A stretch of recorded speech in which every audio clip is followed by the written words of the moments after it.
Hi everyone, welcome to the Touch to Click channel. Today in this video we'll show you how to disable HyperV from Control Panel. Now let's get started.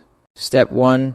Click on the search box, type command prompt, and when it appears in the results, do not open it right away. Step 2. And select Run as Administrator.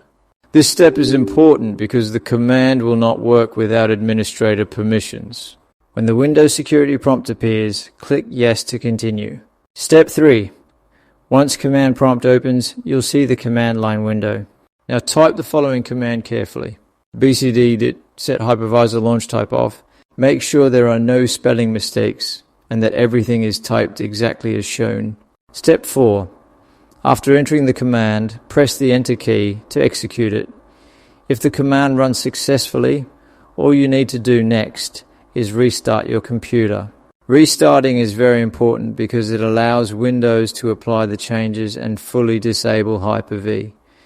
HyperV should now be disabled on your system. Thanks for watching, and don't forget to subscribe to Touch to Click for more helpful Windows tutorials.